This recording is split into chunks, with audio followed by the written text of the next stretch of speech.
come once again to discuss things.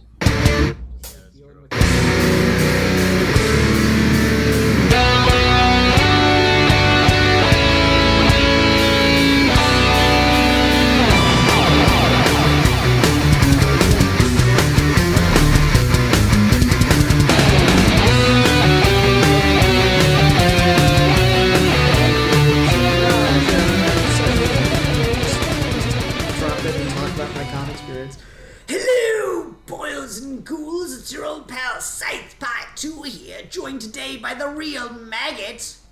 Hello, I'm the real Maggot. And a ghost for fun. Hello, kill your parents. See, like I was telling you, man, he does a really good Venom voice. It's kind of surprising. So yes, I like it. We're ending off Horror Month as far as regular episodes go with a pick that Manos came up with a couple episodes back. Manos, what are we reviewing today? I wanted to talk about Nightbreed from Clive Barker. Indeed.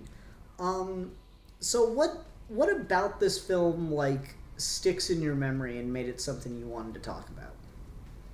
I remember when this film came out, and I watched it on video. I didn't see it in theaters, but I watched it pretty quickly after it came out. And the idea of what was pitched fascinated me. The idea was the monsters were the good guys and the humans were the bad guys. Oh, and how Clive original Barker, in this day and age. yeah, and Clive Barker was someone who I was interested in. I hadn't seen Hellraiser, but I was aware of his work, and this was kind of my step into his work. And I remember watching it and not really liking it that much. I thought it was not a great film. I thought it was really choppy, but I still loved it, and it still had an impression on me. And I've been thinking for a while, it never really kind of left me. And it's funny, it's a movie that you saw that you thought was bad, but still loved, and it still stuck with you. So I mean, what is a good movie in that respect if it stays with you in such a way? And then I've read the short novel Cabal that it's based on, which is pretty good actually. And then the director's cut. And this was the thing. This was the thing that's been building for years. It had built up a fan base over the years, and way before the Snyder cut, there was the Barker cut. And apparently there was around 30 minutes of extra footage that the studio just cut. And over time, and a lot of work, them and Shout Factory were able to get the project together to a finished director's cut, and it's called the Cabal cut. And I immediately bought it when it came out, and absolutely love it. It's a film. Well, first off, it flows a lot better. It makes a lot more sense. It feels a lot more natural from scene to scene versus the theatrical cut, which I originally watched, and that was the only thing I had. And it definitely is a I mean, there's quite a few people who approach this subject where the creatures or the supernatural beings or the supervillains or whatever are real good guys treated poorly by the society. But this was one of the ones that I thought really dove head first into it and kind of dealt with the ugliness of society. And these so-called monsters, the Nightbreed, are driven in underground because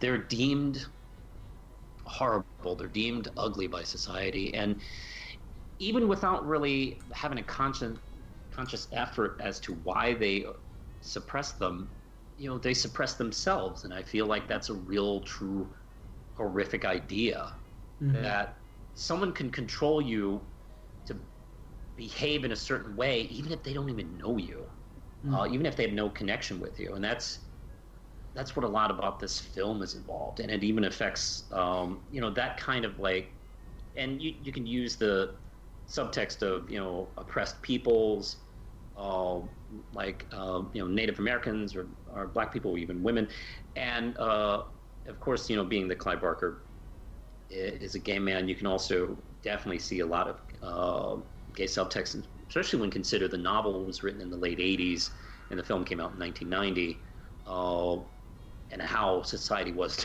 during the 80s, which was not a great time for gay culture and how it was treated in Western society.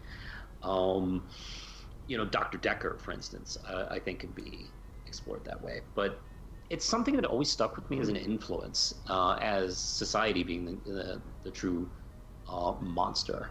And that's influenced me. I mean, my novel Davida works a lot on that theme. And it never really left me. So that's pretty much my feeling on it in a nutshell. That's interesting. I gotta be honest with this one. There were things I really, really liked about this. Haley and I watched this together, and she and I both had the same take. It's like Labyrinth, but for adults. And I was like, yeah, it's just it really is from that era of like, for some reason, prosthetics and animatronics and stuff weren't huge in like the 70s or the 60s or anything.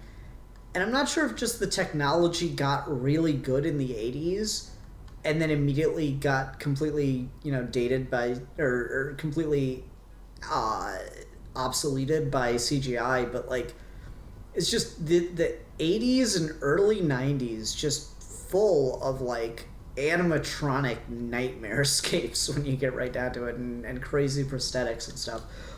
So like it was kind of crazy to see all that together, and it was just kind of cool. I really, really liked seeing all the makeup and stuff. That part I really loved. Though watching the movie, and I blame Manos because I didn't watch the Cabal cut. I watched the regular cut because he just said Nightbreed. He didn't say director's cut. But watching it, I was like, it felt just very overly long to me. And so I was kind of interested in what you were saying toward the beginning there, that like the first time you watched it, you didn't think it was a very good movie, but it stuck with you. And so I guess I'm curious to see how much I think about this film after this review. And whether or not I ever go back to it, I don't imagine at the moment that I will, but maybe that'll change as we discuss it. Alfie, what were your general thoughts on Nightbreed? So overall, I'm feeling like I'm in the same kind of camp you are in, Ian. I did watch the director's cut of this simply because I didn't want to have, if I didn't like it, I didn't want to give Manos the excuse. I was like, you should have watched the better cut. Because I've been that dude with the Daredevil movie. So I went out my way to try and get that. Appreciate the ideas that were being played here. I think a lot of the world building here is quite nice. Very nice vibe to it. It's a good tone. And as you mentioned before, the creature effects are just always such a treat to see. That stuff done really well. So I liked all of that, and the designs for these things get quite crazy, which we can get into later. But as a film, with with the characters that I'm interested in and want to follow, and what's happening in the narrative, and even the world that you've set up and exploring that world, I'm gonna lie, I was checking my watch a lot throughout this. It was very everything but the main cast was grabbing me. That's kind of my summation. Is I feel like this would be a very good world for a better movie to have. Yeah, that's kind of how I felt about it. And like I tried to keep some context for this in that, like, all right, so one of my big problems, and Manos, you touched on the oppressed, the narrative of the oppressed, right? Like that's a narrative tool that we see quite a lot, where the metaphor is the oppressed people. And I picked up on that too, But I also picked up on another thing that kind of unfortunately goes hand in hand with the oppressed narrative. And I really got a lot of like white savior vibes out of this movie in some weird ways. Which I find like the white savior narrative is more of a problem now than it was in the 90s. Because like it hadn't been done as much. Like there were still times where it happened, but it was rarer. That narrative really picked up after your Dances with Wolves and stuff. But this predates that, so I'm trying to keep that like in check, and like, yeah, this was just, it was of the time, and so it can't help that narrative a little bit, but also it's going for the general idea of oppression as opposed to targeting one specific group, so maybe white savior isn't exactly fair. I don't know, it's just, I was kind of getting that. It's like, here's this guy who's perfectly normal and really doesn't belong here, but he, fits in with the group anyway, and then he's the one that's able to lead and inspire and save them in the end. And I was like, okay. So like that was kind of rubbing me a little bit the wrong way too. Again, it's not a problem for the time though, I don't think. But yeah, Alfie, I think you kind of got it. It's just like, man, I'd really like to see just something else in this world with literally any other main character. Like that, the world building's fantastic. The character work less so. I had thought about that too, especially in recent viewings. Like actually, when I bought this about a year or two ago, when the director's cut came out, and thought about that too as we were watching it recently. It's the guy who shows up who is perfectly normal and white and is better at being the thing that he just realized he was part of 2 minutes ago. Mm-hmm. I will suggest this is where, if you look at it as kind of like a gay subtext narrative, it kind of doesn't really fall into that as much. Because essentially, if you look at it this way, like the leader is rightfully, the leader of Midian is rightfully so worried and scared about keeping everybody protected. So what does he do? He hides everyone. Essentially, you can even like make the argument, they kind of are in the closet. They're fearful of being outed and being discovered about who they are, where he is new to this. He is kind of more accepting of himself, which essentially he brings the argument at the end. It's like, you have to fight. You have to, and because of this, he is the one who kind of like leads them off in a new, potentially new era.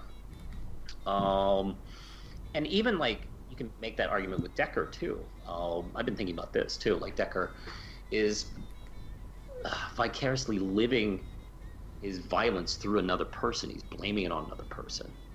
And when he sees who like the Nightbreed are, he kind of is part of that. He this is what he thinks he is. There's a line Rachel has, the mother who can turn into mist and shit like that. She has this line about how this actually could be a good X-Men line, but she has this line about how we can fly and we can be immortal and do all the things you wanted to do, but yet you call us monsters. I don't know. That's kind of something. That's a line that's definitely stuck with me. No, like I you mentioned the gay angle on it, and I think that does fix the white savior problem quite a bit.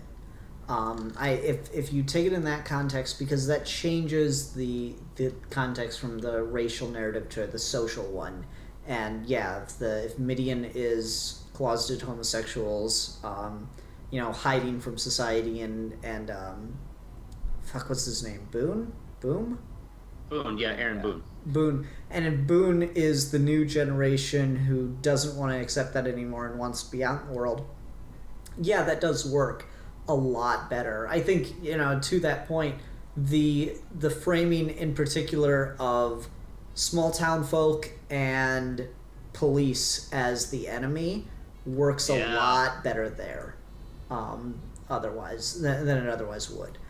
So I guess I'll give it a lot of credit for that. I didn't know about Clive Baker's sexual orientation, so that does quite change the subtext and helps enhance enhance an interpretation and kind of fix that issue then.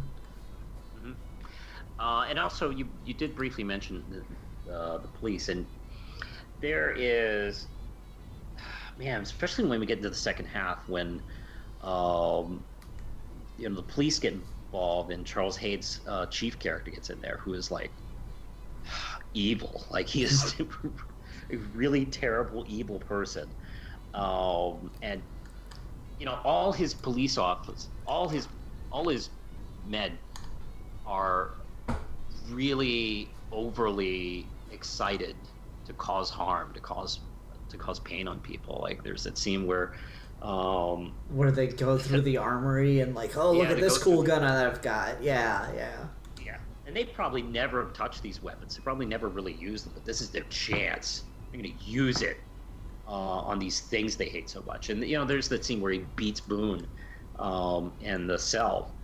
And not to mention, like, we do that whole reversal of the townsfolk coming to get the monster. They bring the priest as a way to attack and use as a weapon.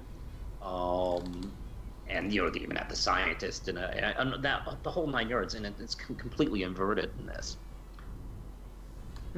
Because the thing that really, especially this time around, because I watched it last night to get prepared for this review, there was a scene that kind of really got to me when I was watching, when they killed that early on, when the police officers killed that young Nightbreed guy with the dog. I mean, that's such a savage, awful scene. They pull him out and they start beating him, and he's in the sun, and he reacts to being hurt, and they still get more antsy and scared and start beating him more until he dies. And God, I just kept thinking, how many times have we dealt with police brutality in a very similar situation? That kind of stuck with me. I've Jesus Christ, I've seen videos like this in recent years of cops just wailing on guys and acting like they're afraid and keep going more brutally. So yeah, that really stuck with me. I can feel that. I think maybe because again, man, as you're saying more about your interpretation of this film, it has definitely given it more time for me to think about its merits and what it's trying to say, and I can definitely give it all of those.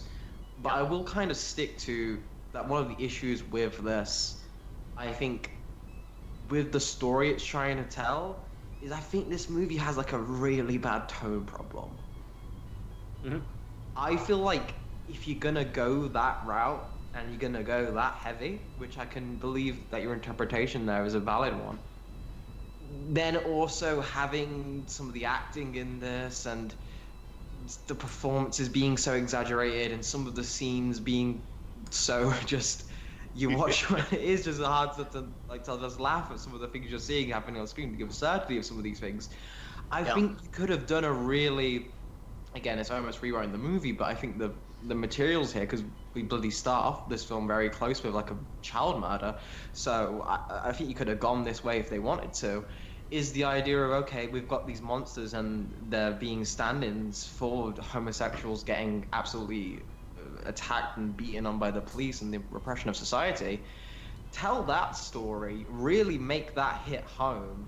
You've obviously got people who are passionate enough to do that, and don't really try, because it also feels it's trying to do that while at the same time being a cheesy, campy, fun, horror, mystical adventure prophecy story. I just doesn't meld.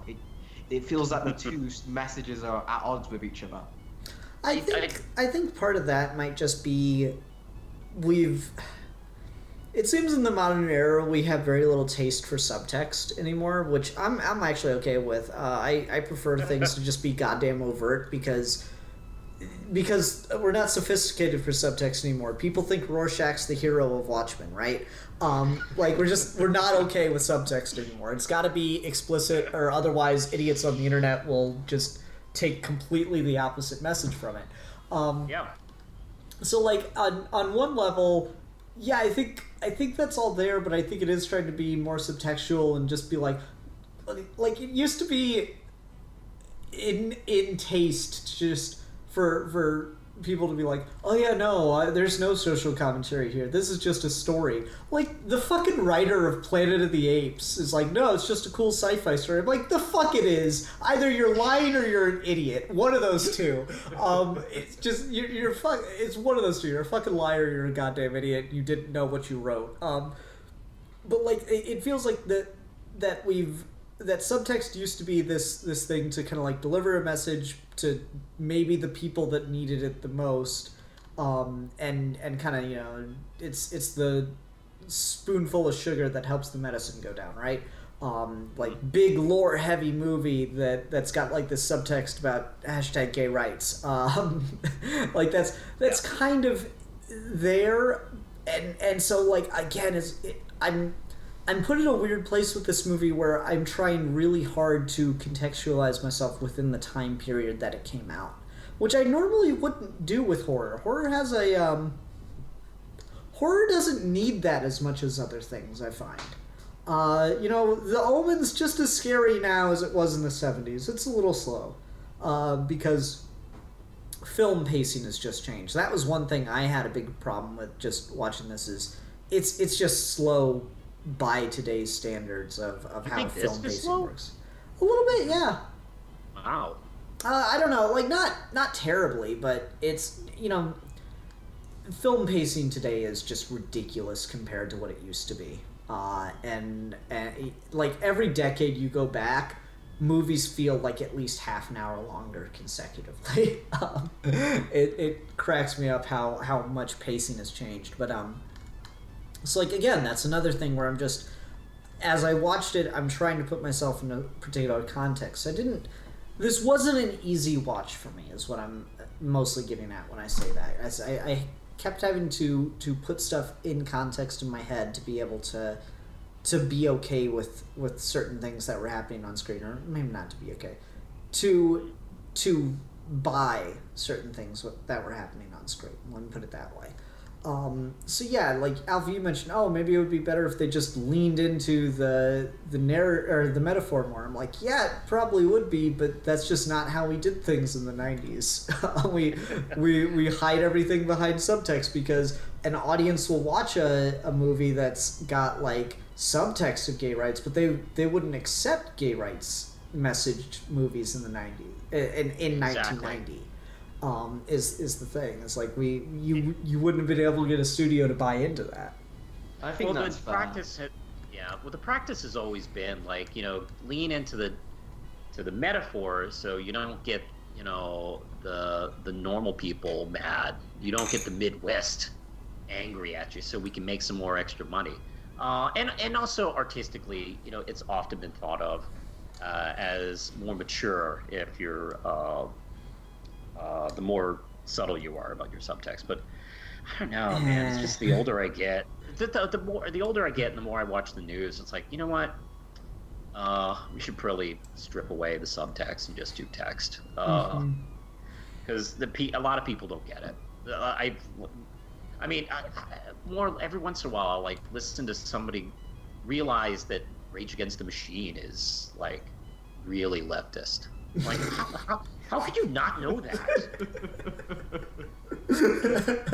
So, you know, I don't know. Maybe it's, I don't know, just absolute frustration with it. It's like, fuck it. Let's just go. Let's just do it. I will say, if I did have, I'm obviously the one who really enjoys this the most out of the three.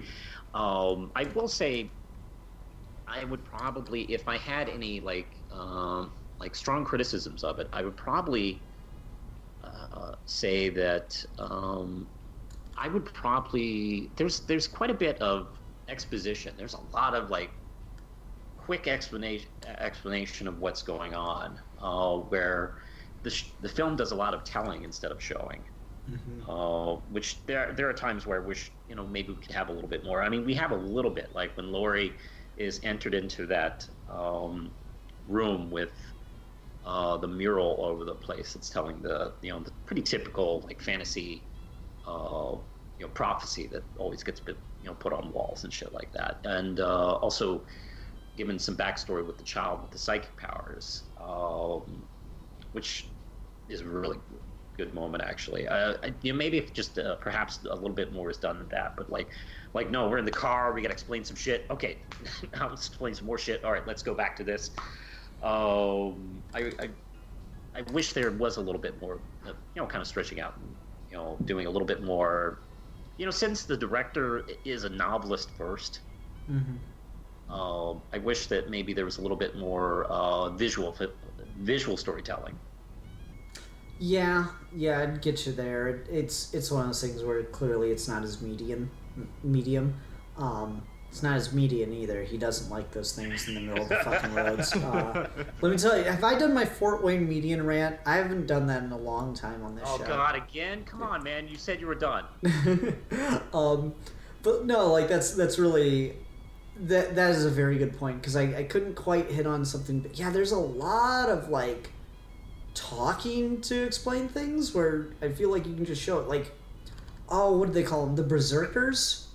Yeah. Yeah, it's like, oh, they're completely unhinged. I'm like, you should probably have like shown that as opposed to just saying that, because like once they're out, they just kill the cops like any of the other monsters are trying to do. So it's like it doesn't really feel like they're doing it. Like they're killing more cops. They're doing it harder. They're unleashed at the time when you need them. We get like, oh, well, he grabbed what's her face while she was going down there. Yeah, but like so did the other guy who's not an unhinged monster. It's a visual dissonance, I think it's called, between what you're seeing and what you're being told. I guess I'll use that to kind of transition to another thing, which is kind of conflicting elements of the narrative.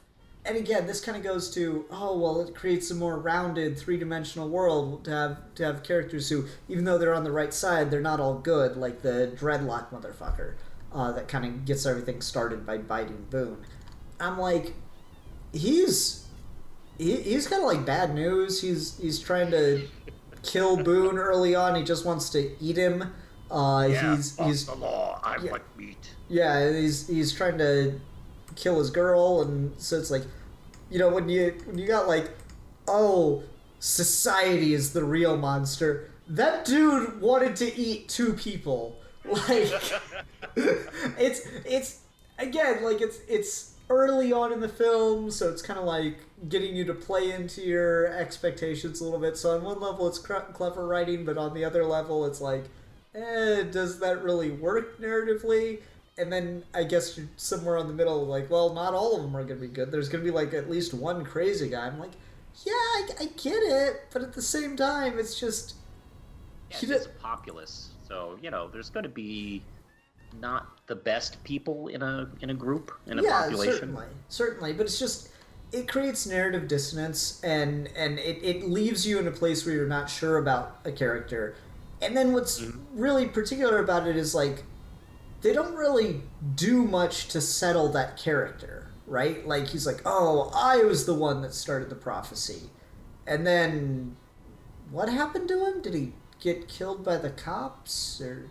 No, he carried on during the fight. I believe he's in the barn, if I remember right. Okay, I'm just... I think he's in the barn at the end. Yeah, it's just like, it just feels unfinished, like his role in the film feels very unfinished in a way to me. So like there's just stuff like that comes up. The other one is the guy that cuts off his face. He is like all over the place in this movie, which is it's crazy because he's one of the more enjoyable characters to watch, but at the same time he's like very, very strangely placed in this film as like, what is his job? What is his role? Was he actually from Midian when we met him in the hospital, or did he just happen to go there after the fact? I don't. He was. I don't know the complete backstory, but he was kicked out of Midian for being reckless. Maybe for being too violent. They do seem to have laws against hurting people. Yeah, I don't know. I'm not. The film doesn't seem to explain why he's suddenly allowed back in when he brings Boone back. Yeah. My biggest issue is his whole deal, right? Is I'll show you my true face, and then he cuts everything but his face off.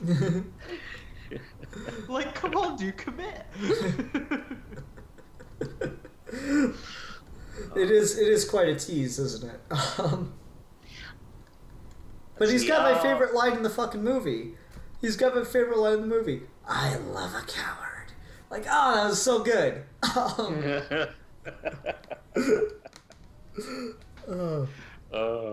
Let's see. You want to talk about some of the characters? Yeah, sure. Okay. Who are characters that really kind of like made an impression on you one way or the other? Porcupine Lady's fucking rad. Yes. Okay, great, good. I absolutely love her. I mean, she gets nothing to do except kill some cops, but I suppose that's enough. Like, she's got the coolest design. She has, like, she's probably got the most kills out of the, like, if we're to rank the number of kills each monster gets, I think she got the most. So that was cool. Fucking goddamn berserkers did shit compared to Porcupine Lady. And I just love the concept, because it's like, I mean, if I came to you and said, hey, I got this great idea for like a sexy porcupine lady monster, you would go, what the fuck are you smoking, man? That's Manos, I didn't know you were a furry. I mean, and it works as far as the design of the character. I mean, the design of the character and the actress really sells it. Mm-hmm. But I understand that she's really popular in the Nightbreed fandom. I think she's appeared a little bit more thoroughly in some of the graphic novels that came out afterwards. But in the movie, she doesn't have much to do, unfortunately. She's the Darth Maul of the Nightbreed. That's right. Yeah. That's like, maybe wouldn't have been anything except, holy crap, what a look. Yeah, I mean, it's great visual design. I thought that was really cool. Correct me if I'm wrong, I can't remember the dude's name. He was in Deep Space Nine and Boston Legal. Who's the guy playing, like, the leader of the Nightbreed? Oh, that's Pinhead himself. Oh, it is? Yeah. I could have sworn it was the guy from Boston Legal and Deep Space Nine. Could have been in that, too. He could have been in those, too. Doug Bradley? Okay, hold on. Let's look it up, because it's gonna drive me nuts if I. This is what we call professional YouTubing. Research. As we research away, allow me to tell you a story. So, you know when you're watching Nightbreed, guys, and you get these feelings about that guy who looks sort of like a Smurf, but he's not really a Smurf because his Smurf hat is his head? Yeah, What's up with that? Are you done yet? Nope, not done. Because, let's unpack this for a bit. Someone had to, first of all, get a face cast of that. Someone had to do concept art. There's probably like 5 different sketches of that dude's forehead out in the vault somewhere. And then once you print it and put it out there, he's also like he at first he comes out with a knife against someone's throat. So I'm like, okay, so he's gonna be one of the more like aggressive ones. But then he's also the one who helps him out, and then he's just kind of fades into the background and is never seen again. He was like, surely this guy was the one who saved your life. Well, saved your life for like a day, but he got you out of there. Surely there'd be like a friendship, and he'd have like a Chewbacca type of character. As like, oh, because one of my problems with the film was that Bone never actually seems to be part of the community. He just kind of runs it. He's not got any friends. He's not got any like close companions. You really need a time skip in this, don't you? Yeah. Yeah. Yeah. I was The surprised when you actor said I was he- thinking of was Rene Auberjonois, and no, Oh. he's not in Nightbreed, but No, he's- the no, he's dude really looks like him, I swear. Okay, sorry. Yeah, you're talking about Doug Bradley, who, the makeup job. Granted, this is like 20 years ago, so yeah, the makeup job really, I didn't recognize him. I knew he was in the movie, but when I saw it originally, I was like, which one did he play? It's like I just could never really figure that out until I had to look at the credits. But he's quite good in the film, and I do agree. We're getting you made a brief point there. Is like maybe a little time watching Boone within the Nightbreed community would have been better. Shit, we actually see more of Lori interacting Right? with the Nightbreed than we see Boone. And I don't know. It just a time. You mentioned like the film was too slow. I don't know. I think the film is almost too fast paced for its own good. Because it's like there's so much shit we need to get done and explained. Like we don't have time for like any scenes like that. I guess that's fair. To me, that's the thing. Is like a lot of these films that do this, the secret society kind of thing, right? Yeah. They're really cool because of the world building, but then they end up just skipping so much of that cool world building in order to just get the story done and like get the plot set up and stuff. Like I'm just thinking of so many things right now. Like the first Harry Potter movie does so much world building, and then like before you know it, he's already at the school and they're dealing with the Voldemort shenanigans. And it's like, really, couldn't you just like live in the world for a little bit? Like, did you need the plot right away? And I know that's a weird point. I don't know what that movie would be if it's just it's a really weird experimental world building movie where we're just gonna build the whole world and we're not really gonna tell much of a story. Or maybe like a really character-focused story, so it doesn't like get all like villains and commentary on society. Just a cool world-building movie would be. I'd watch it. Fuck it. I love Harry world Potter building. on the 4-hour commute. I mean, yes, I would watch the train ride to Hogwarts. That's your fucking fan film right there. Bam. Yeah. Sold. Let's do it. The Hogwarts Express, a fan film. Bam. That would be a great fan film. Just your fucking wizard cabin ride on a train the whole time. Like, hour and a half fan film. Easily. I'll watch every second of it. But you're right. That is the difficulty of like doing something, setting up a world, at the same time trying to tell a story at the same time. And even though this is based on one novel, I haven't heard like Clive Barker talk about it, but it really does feel like he was building a movie to be built off of, like maybe a series of Nightbreed films. Particularly with the because ending, right? Yeah. They're slightly different endings between theatrical and director's cut, but they both kind of do the same thing. They both, set up a new status quo for the heroes and new villains to carry on. So yeah, there's a lot, of potential to build, but it's difficult. You guys write and I write, and setting up something not based on previous material can be really difficult because you have to like get people on board as soon as you can, and also at the same time there's that pressure of like putting a story together, a 3-act plot structure. So, and also there's so many characters in this to work with, so that is one of the issues with doing this in the first place, and this film specifically. Yeah, like, because when you said, let's talk about the characters, I'm like, okay, let's talk about Boone and his girlfriend. That's about all the characters in this. Like, everyone else is, I guess you could maybe say Decker. Like, everyone else has, like, maybe, 3 minutes of screen time? Like, the lady that Boone's girl meets in the bar, the sheriff, the police chief, it's weird that there's like a sheriff and a chief of police. I feel like that could have just been one character.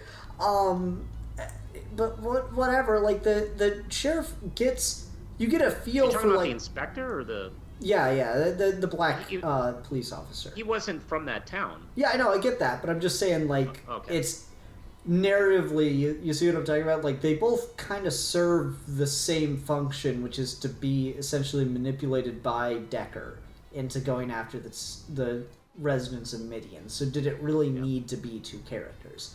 Like, I understand the story, the geographical justification, but did it need to be set in two separate towns? Like, I do like the fact that the sheriff is just a bastard, and that's kind of like a cool setup for a villain as the one leading the town folk, and he's just a real tough SOB. That's a really cool mold for a character, but like, the press conference is probably the most just of that character that you get, and it lasts 30 seconds. So there's just a lot of stuff like that. There's like you say, yeah, let's talk about the characters. Well, okay, let's talk about Decker. Well, if you just watched the theatrical cut, I think that's probably Okay. The character that the theatrical cut was paid a lot of attention to, because the studio wanted to cut down the film as much as they could, play down the main themes of the story, and also build up Decker. Their hopes was, they talked to Barker about this, and their hopes was that Decker could be like a new slasher. It could be that studio's slasher character. It's like, this ain't a slasher movie. We're doing a movie with like a huge makeup effects budget, obviously, and we want to focus on the guy who puts on like a weird mask, but he's just a normal dude. What? Yeah, there was a lot of marketing and a lot of pressure on him to cut it down, but don't cut any scenes with him. They were very specific about that, and I do love Decker. He's actually still one of my favorite horror movie villains, because he's such a conniving, sick, creepy bastard, where he's like constantly, like I already mentioned, like using Boone as this patsy, as this person to kind of like be this monster through it. The mask is really creepy, and that's David Cronenberg, who normally is a director. His performance is really good. It's very quiet and what I love the fact is he's so quiet and understated and really distant, and he puts on this mask. He's this horrible, knife wielding monster. Like, it's a nice, I don't know, it's a nice detail, and I know he was cast specifically because that's the kind of performance he would do, and that makes it all the more effective, because he's just so soft-spoken and intense on that regard. Mm-hmm. And even Cronenberg's pretty, and I think an oddly good actor. But that, I don't know. Does anybody else think about Christopher Nolan's Scarecrow? Yes. A little bit, yeah. When they look at their... first thing I thought of when I watched Batman Begins was, holy shit, Dr. Decker is the Scarecrow. I've never heard Nolan talk about that as a possible influence, but it certainly feels like it. Not just in the mask with the suit, but also with Cillian Murphy's performance too. It has a little bit of that in it. They're both psychiatrists. They both talk really, calmly and coldly, and then they put on their mask, and then they become this other monster. I love how he really adjusts really well. Like, he chases Boone to this whole situation, gets him killed, and realizes there's a city of monsters underground. And he was like, okay, I need to figure out how to kill these monsters. There's no intimidation about that. Okay, now I'm gonna move on to this. And okay, so there's a question that I have, because I was very confused on this particular aspect of, if he knew Midian was like a real thing where monsters were hiding out or not. Particularly because there's that scene where like he tortures the guy for information, and the impression I got there was like that destroying Midian was his end goal the entire time. No, I never got that. That was just an adjustment he made. Like, you know, his goal was what it was at the beginning of the film, is, you know, killing. He calls them breeders, which is like a derogatory name that I've heard before, and you know, he wants to kill like normal social families and stuff like that. And he was going to kind of, he was using Boone to some extent with that, and okay, I mean, like, he discovers the Nightbreed. Okay, here's the thing, and the reason I interpreted, oh no, he was trying to get the town of Midian the whole time, was very particularly because he used the term breeders, and the Nightbreed do specifically call themselves Nightbreed. I thought the families he'd been killing were like Nightbreed that had left Midian or still existed out in the world and were able to like hide in plain sight kind of thing. And I thought he had been like hunting them down, and now he was going to blame their killings on Boone. But then, like, through happenstance or whatever, Boone happened to lead him to, like, the source. That's how I interpreted that line in particular. Not really, no. Okay. That's actually not a bad idea, but I don't think that's what Barker was doing. Okay. I mean, maybe. I don't know. It's very odd word choice, then. I'll say that. Yeah, my thing with that was like I wasn't even just going on the idea that the people he was killing were Nightbreeders, like Nightbreed hiding, but like it was because you mentioned the X-Men thing, and this whole thing does have very similarities to X-Men. I was thinking it's like, oh, these are the families that have like the gene, like they have like the X gene, like and he's wiping them out because something that doesn't really. Again, I think this is just genuinely messily handled. And could have been handled, like, you could have gone over this with another clean pass to make sure this made sense for this character's motivation. Because he does seem to be so, the performance is so understated and so calm, but that also, you don't know how much he knows. You don't know how much he's surprised by, which makes understanding him harder to do as a character. But for that, I feel like, because there's this detail where, like he says, or Boone in his dreams, the names, the faces of all the killings was like very detailed and vivid.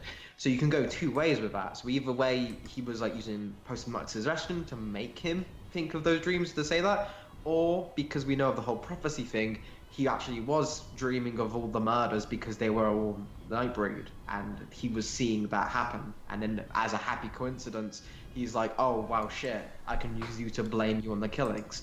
There's two interpretations there that both kind of have backing in the text, and I don't think it's meant to be vague. I think it's just they didn't think of that you could look at it two ways. Well, he is. They do establish that he is giving him what he tells him is medication for his anxieties and issues, but they're really hallucinogenic. So he's told that when he goes into the doctor's. But that could also be he only gets those when he finds out that, oh, you're being blamed, you're the killer kind of thing, and he presents them, and it looks as if he's seeing these for the first time. Yeah, and he's like using that, and also apparently hypnotism or something like that to kind of like get him ready, put those ideas in his head. And, so he feels like this, dumb idiot who's dreaming about monsters is the perfect guy to kind of like pin these killings on. I don't know. I just find, what the funny thing is, I don't blame the Morgan Crete studio for being so fascinated with this character and wanted to focus on that, because I mean, like, if there was no monsters, if this, the Nightbreed wasn't part of the story, the relationship between Boone and Deckard is fascinating enough to be a movie. Yeah, I'd agree with that. I mean, it's like you said, it is very Scarecrow, and you could definitely do Scarecrow as a horror story kind of thing, like a horror franchise. Yeah. So some of the things I like about Batman's villains is a few of them could just legitimately be considered a horror villain. Yeah, Killer Croc, Scarecrow. Yeah. Mr. Freeze. Man-Bat is just a Nightbreed. Yeah, Man-Bat. Killer Moth. Yeah. Kite Man. Hell yeah. Yeah. Mm-hmm. Condiment King. Yeah. Oh God. So- don't put the dude. I gotta go to bed after this. Come on. Yeah. Also, I want to talk about Laurie a little bit. Now, you watched. You said you watched the theatrical version. So you may have missed the last scene where Laurie commits to becoming part of the Nightbreed. No, that's in there. Oh, that's in there. Oh, you might have seen at least the director's cut. I don't know. I guess not. I looked up the runtime for the Cabal cut, and it's 2 hours and 25 minutes. And the version I watched was 2 hours. So. Yeah, I think there's 3 cuts right now. Oh, one of those. Yeah, it's we're getting into like Blade Runner territory where it's like, take your pick. At least there's 3. I can handle 3. I don't know. I don't know if I can handle a 4th cut, but I think you may have watched that with me as well. I actually like Laurie quite a bit because she really goes through a lot for Boone. I got to tell you. And then he tries to just fucking like leave at the end. Like the fuck, dude. Yeah. Well, I mean, it's one of those kind of movie cliches. Like, no, you can't handle my life of adventure. But she handles it much better than he fucking did. She does. Yeah, that's the thing, and I think that's probably why it's so. It does figure that she would want to become part of the Nightbreed. I gotta tell you, like, she took a big fucking chance. It's like, I don't even know what I'm doing. Why would you stab yourself? Shit. I don't have a grasp on the rules yet. I mean, like, yeah. I mean, what if he didn't think to do that? What if he, like, his breed didn't do that? Like, that would have been a shitty choice. How it should have ended. But let's see. Yeah, what I like is, like, you could make that argument that she does all this for Boone, but like I mentioned before, like, she has more on-screen interactions with the breed than Boone does, and does seem to kind of like relate to them more and kind of sympathize with them more. To the point where, like, geez, I just wished talking about Laurie specifically, I wish we had a little bit more for her to do. There's a little bit more in the novel, but not much more. And of course, this is more about Boone's becoming a Nightbreed and such like that. So obviously, we're going to deal a lot more with him. But there does feel like there's a couple scenes missing on her development, and she would be easily interpreted to do all that for Boone and all that for her love for Boone. But I don't know. I just feel like she also feels compelled by the same by the same longing that he does, and wants to join that. Once after her eyes are opened on this, she just can't turn away. Yeah. If I was going to rewrite this movie, I would very much just have Boone die. He doesn't come for Nightbreed, he just dies. And he dies at Midian, and we just get mentioned of Midian. And have it at first seem, oh, this is just a slasher film about the psychiatrist who does that. So then when Laurie goes up, and she's investigating, keep that, but the body goes missing. But we never see Boone, like the entire film. Then have it revealed, oh shit, there's monsters here. And maybe play up her interaction with the girl at the bar to maybe that she's not really been comfortable with her relationship with Boone and all of that. Maybe enhance some of those tropes, and then have her be our eyes character. Because again, she goes through all the actual learning of the law. We don't know if Boone knows anything about the history. He just fucking, we get him turning off screen and then going through shit off screen, and then we see him at the end. He's a big like hero figure, but I don't buy it at all because I don't see him going on that journey. It's all her who's going on this journey with the audience. So really, you get to cut out all the prophecy stuff, all the Boone stuff. There's your extra bit of runtime to flesh out the world, and I think you'd have a stronger film. I definitely agree with that. I want to talk about one thing with Laurie, just because it was such like an oddly specific thing, you know, that like what the fuck was going on there, and you have to get out your phone.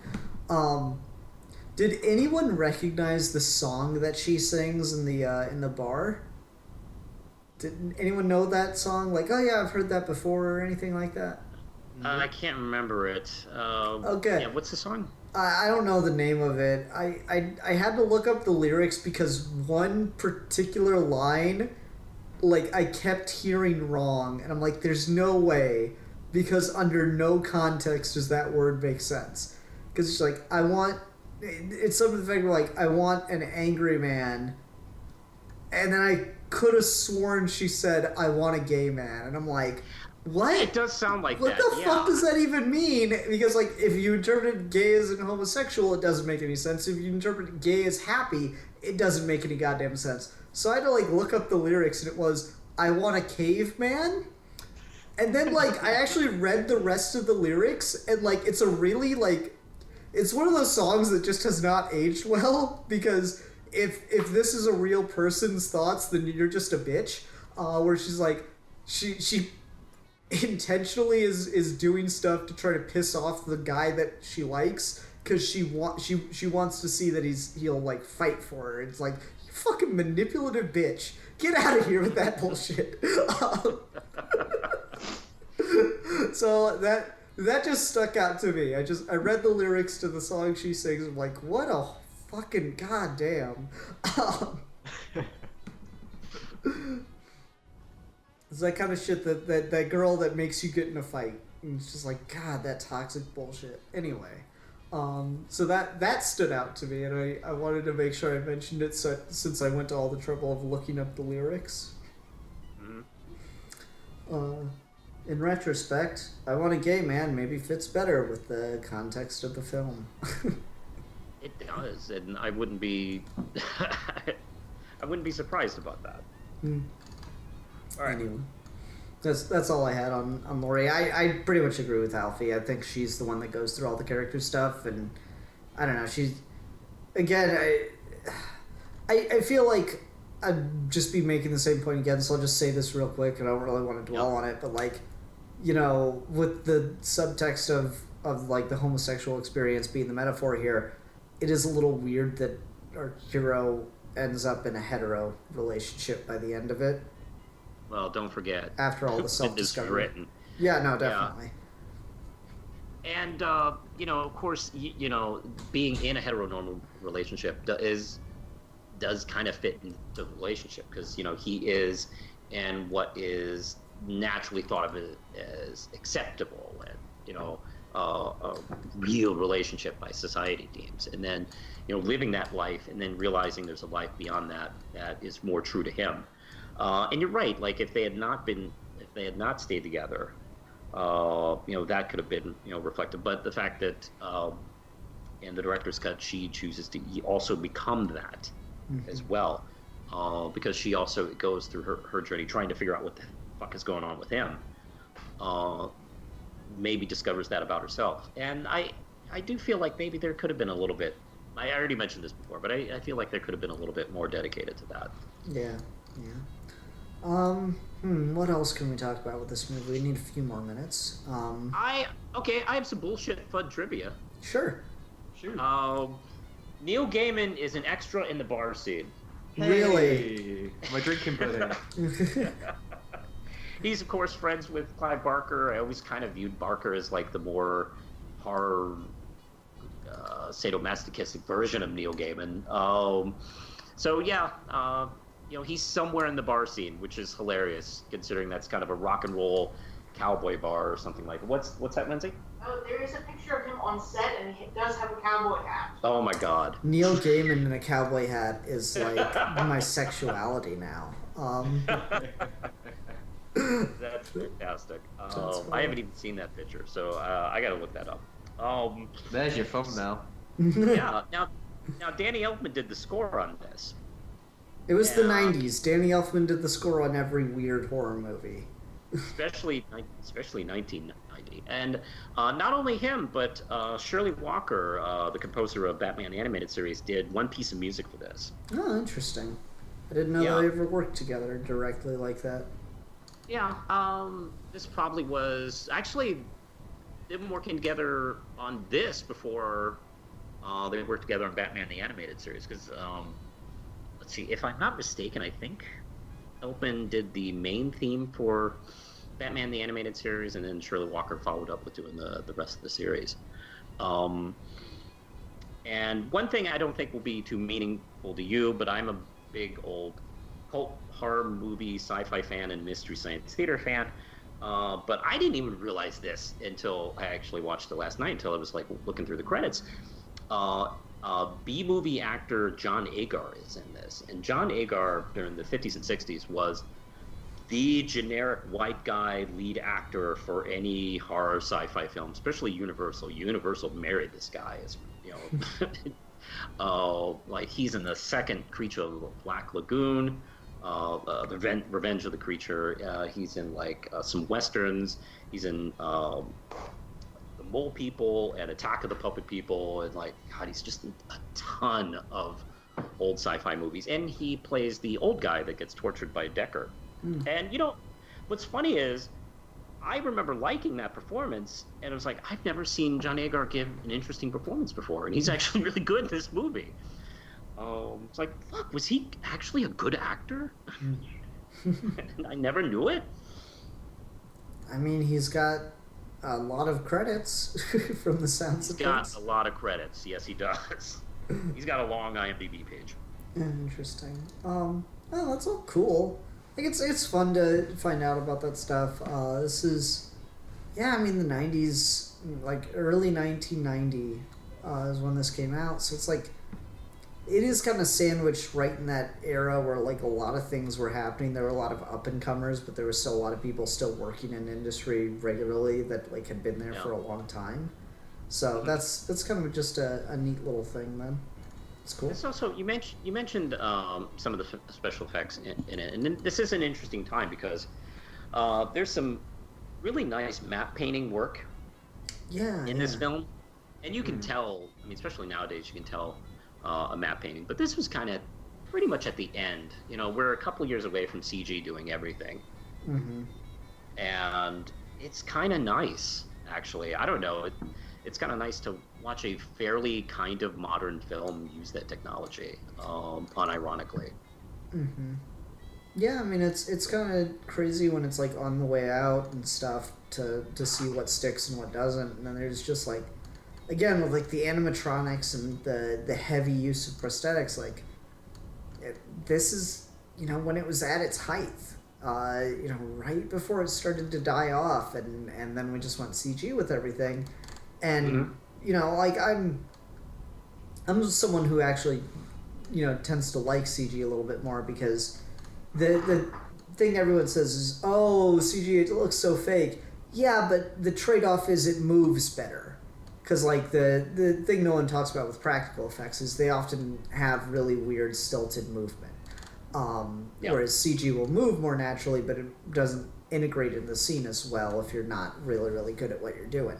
So it's just, I don't know, it's kind of neat to see like the height of the prosthetic and animatronics again, because really after like, 93, 94 is when everything really started going CG.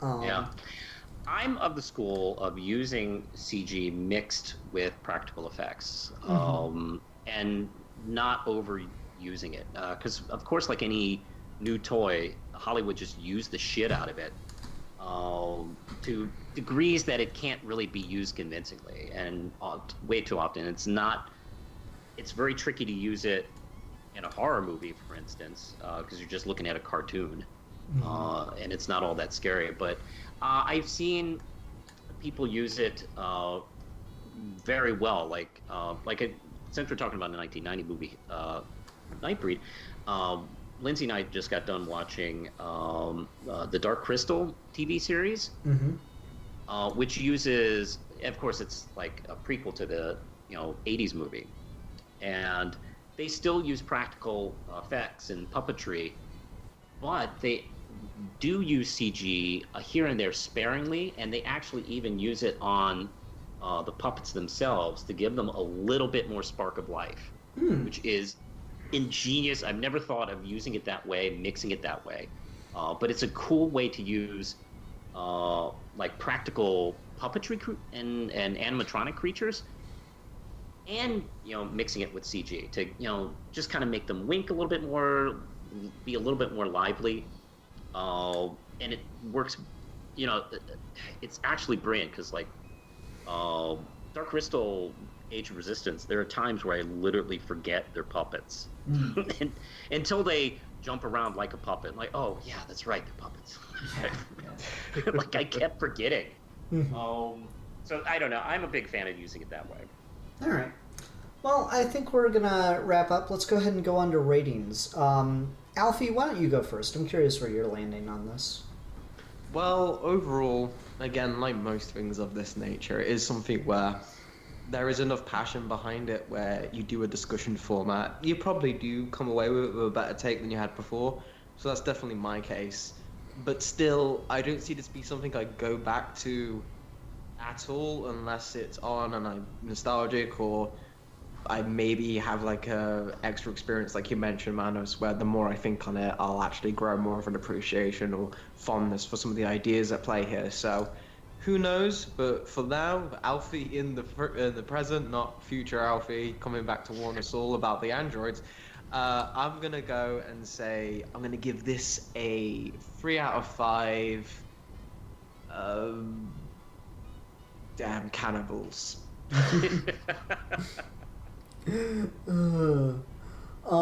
Yeah, man. Future Alfie was so much better than Present Alfie. Present Alfie's like so fucking annoying. You just want to punch him. God. Yeah, but we get to meet future Alfred. Isn't that great? Yeah, I know. He's got the sex appeal. Yeah, he really did bring in that female fan base. All right. I'm actually surprised because I thought you were a bit harder on it than I was, Alfie. But I'm actually lower than you on score. Not by much though. So I'm gonna give this 2.5 out of 5. Weird hallucinogenic scenes. And let's see. I of course really love this film. It's one of those films that definitely grew with me over time, and kind of stuck with me in ways that I didn't think. I really appreciate all the practical effects and of course the performances out of the film. Not to mention like the really strong themes in it. Given that there are some issues with some pacing, and sometimes where the characters like disappear, like Boone for instance, and could have been a little bit cleaner with the exposition. So I would probably give it 4 out of 5 Neil Gaimans in hats. Nice. All right. Well, I'm gonna leave you all surprised about what we'll talk about for the Geeky Gentleman Halloween special. I think that's always yeah. I think that's always kind of fun to do. But next time you see us after that will be History Month, so I hope everyone will join us for that. And until next time, I'm Scythe Part 2. I am the real maggot. And we are a ghost for fun. And we are your ghouly gentlemen. And we will be dissecting things.